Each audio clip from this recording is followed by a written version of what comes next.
He is loud and arrogant. He held a questionable undefeated streak.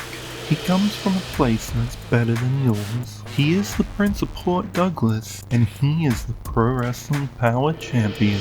It's safe to say that of the entire PWP roster, Prince Marshall Sampson has had the highest rate of success. But how did he reach those championship heights? Join us as we take a look at the PWP career of Prince Marshall Sampson.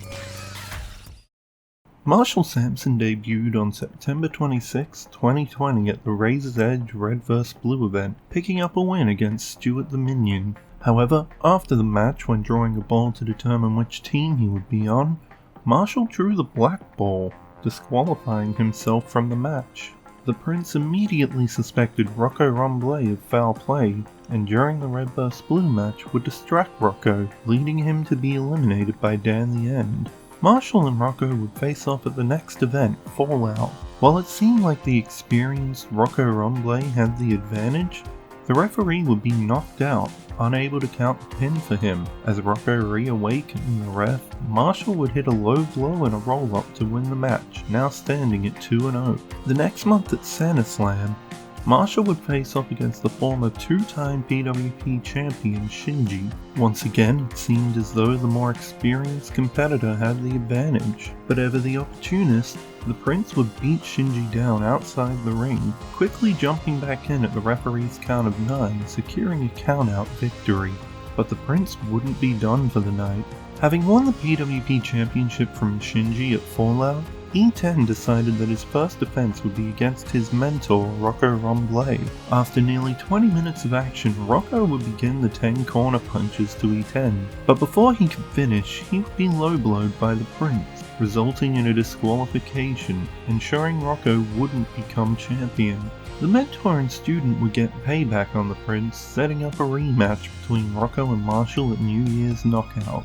Once again, Rocco's experience would be on display with him getting the advantage. But once again, Rocco failed to account for the fact that the Prince would do anything for a win, as a handful of salt and a sunset flip would take Marshall's streak to 4-0. The next month at Love and War, Marshall would score his quickest win yet with another victory over Stuart, running in during Stuart's entrance and scoring a surprise roll-up victory.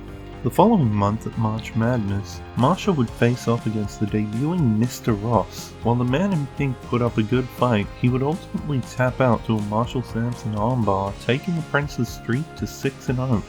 PWP's next show would take place in the Prince's hometown of Port Douglas as part of Port Douglas Carnival, where he would face off against Bulldog Bailey. In a wild match that went all over the Oaks Hotel ballroom, Prince Marshall would cut off a springboard attack, hitting the high flyer with a stunner to take his streak to 7-0. But his night wouldn't end there, as he would enter the Iron Bar Rumble at number 6, during which he would have a confrontation with ring announcer Phil Staley, leading to a forearm taking the loudmouth Prince down. Despite this, Sampson would go on to be in the final 2 against D10, and as it seemed as though the Prince would be eliminated,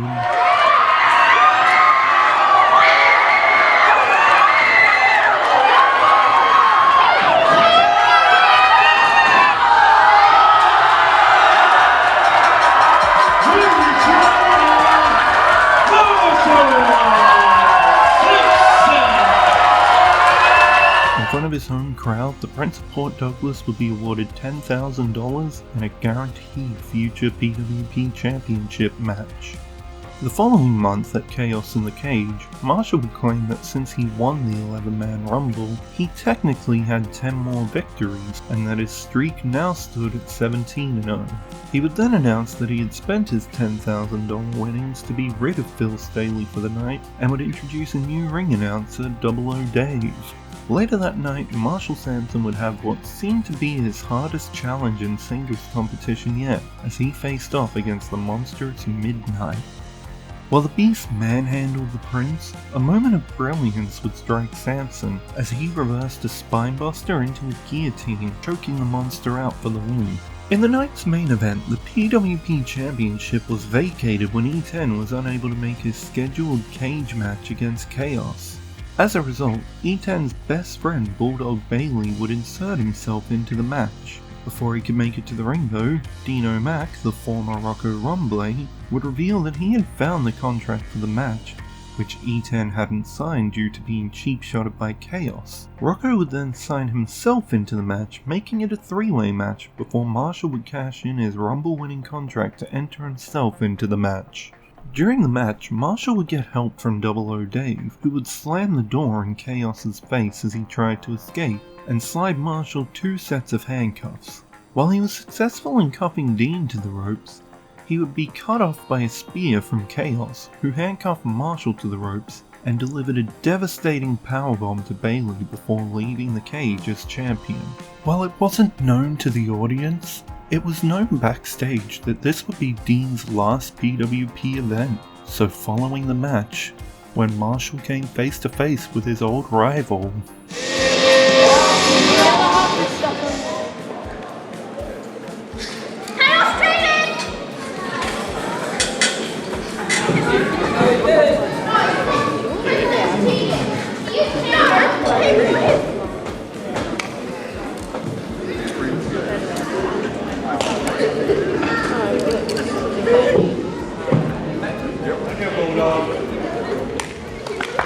the following month at Serpent Bar Showdown, Marshall would be awarded a medal for his victory in the Iron Bar Rumble, and would argue to new PWP General Manager Phil Staley that his loss in the cage shouldn't have counted for his Rumble winning cash-in. Chaos then interrupted the argument and offered Marshall a title match that night, which the Prince agreed to before Chaos added that it would be a street fight, which Staley refused to sanction. Marshall would also be stopped from leaving the ring by Staley, as Marshall had been entered into the first annual Rocco Rumble Battle Royal. The Prince would be eliminated by midnight thanks to a chair shot from Chaos. Later in the night during the street fight, Marshall would again be unsuccessful in winning the PWP Championship. However, his very expensive lawyers ensured that Marshall would still be counted as undefeated, as the match was unsanctioned. It would be another 4 months before PWP would hold an event with December's Law and Disorder Red vs. Blue event. To open the show, Midnight would be awarded a trophy for winning the Rocco Rumble Battle Royal, but the celebration would be cut short by the Prince of Port Douglas, who went on to deride Midnight about his weight. Midnight would respond with a headbutt, leading to an impromptu match. Marshall would dig back into his old bag of tricks, whipping Midnight into the steps before ducking back into the ring at the referee's count of 9 for a count-out victory. Later in the night, Marshall would be announced as the captain of the blue team in the Red vs. Blue Challenge, with Midnight captaining the red team. Marshall would again use his cunning to choke Midnight out, this time reversing a chokeslam attempt into a guillotine. When Midnight regained consciousness, it was his old rival, the former Charisma Kid, deriding him for getting eliminated. Midnight would chokeslam the now Jack Razor, handing Marshall Sampson and the blue team the win. Another 6 months would pass before PWP held another event, this time back at the Edmonton PCYC for the first time in a year for Homecoming Mayhem on June 9th, 2022. At the show, the new PWP Cairns Championship would be fought for in a one-night, 8-man tournament. Marshall would be in the first match of the tournament against Bulldog Bayley, losing by disqualification after Chaos interfered and attacked Bayley specifically to keep Marshall out of the title match. A loss that Marshall claims was unjust, as Chaos had thrown a bin lid at Marshall before directly striking Bayley. Later that night, Midnight would finally get the PWP title shot he had earned by winning the Rocco Rumble Battle Royal 11 months earlier. However, before the match could begin, Chaos would be attacked by Marshall, turning the match into a triple threat, which Chaos would ultimately walk out of victorious. The following month's Jeopardy event saw the second annual Rocco Rumble Battle Royal. During the match, Marshall would be the final factor in eliminating Shinji. Shinji would get revenge by spraying the Prince in the face with a spray bottle, allowing Midnight to eliminate him. Marshall and Shinji would then face off in a match, with the winner facing Chaos later in the night for the PWP Championship. Marshall would win this match much cleaner than their previous face-off, this time making Shinji submit to an armbar. Shinji's night wouldn't be over, as he would team with Rocco Rumble Battle Royal winner Charlie D in his guaranteed title match for the PWP Tag Team Championships, winning the titles from Bulldog Bailey and Midnight, who was filling in for Superman Matt Midnight, who was on paternity leave. In the main event, Chaos would once again defend against Marshall Sampson, though this time the match would end in a no contest as the new tag team champions would run in and attack both men. The next month at Law and Disorder 2, both Bulldog Bailey and Chaos would be unable to compete due to illness. This resulted in a returning Superman Matt Midnight needing a new partner for his championship rematch against Charlie and Shinji's excellent tag team. Marshall Sampson would offer his help, but throughout the match became annoyed at the Superman's insistence on playing by the rules. Marshall would grab the title belts only to be stopped by his partner, leading to the referee Sheriff K being inadvertently struck.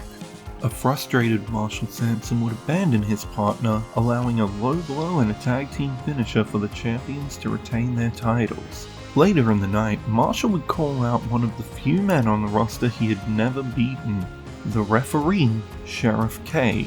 He would then call out Chaos for a 2 out of 3 falls match and go on to captain the blue team in a losing effort in the Red vs. Blue challenge. The following month at Fallout, Marshall would announce that Chaos had not shown up and that the PWP Championship would once again be vacated. The Prince claimed that as he was the #1 contender, he should be crowned the new champion, only to be confronted by Dan the End.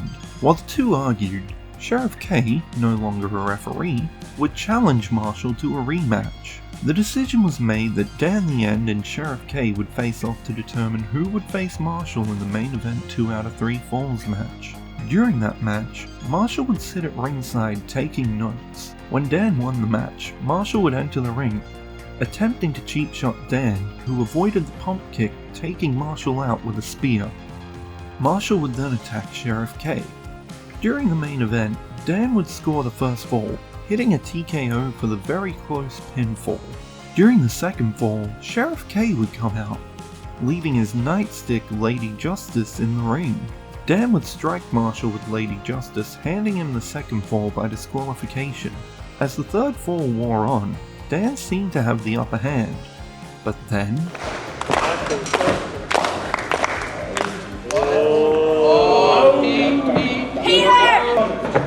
No, I'm gonna let one shot, just one shot, come on. Come on. Hey! Oh,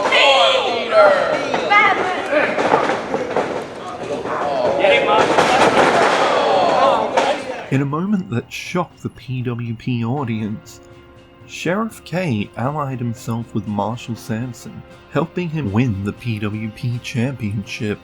While Marshall wouldn't wrestle at the joint Pro Wrestling Power and Queensland Wrestling Alliance show at the Serpent Bar in November, he would be the ring announcer and play an instrumental role, first paying Jack Razor to distract the referee and help Sheriff K beat Dan the End. He would then force the Sheriff and Razor to team together against Dan the End and the new PWP Cairns champion Midnight, with Razor and Sheriff K losing, leading to Marshall and Sheriff K beating Razor down after the match. Finally, when Marshall would insult everyone, the entire locker room would enter, sending the Prince for a swim. In the year since Pro Wrestling Power have held an event, Marshall Sampson and Sheriff K have remained busy. Dubbed the Blacklist, they have spread their terror throughout Townsville's Queensland Wrestling Alliance, including a 2-month reign as QWA Tag Team Champions, which they won despite Sampson suffering from a fractured wrist. What will they have in store for the PWP roster on November 25th at Law and Disorder 3? Get your tickets at the link in the description, or keep an eye on this channel in the days following for the full show to find out.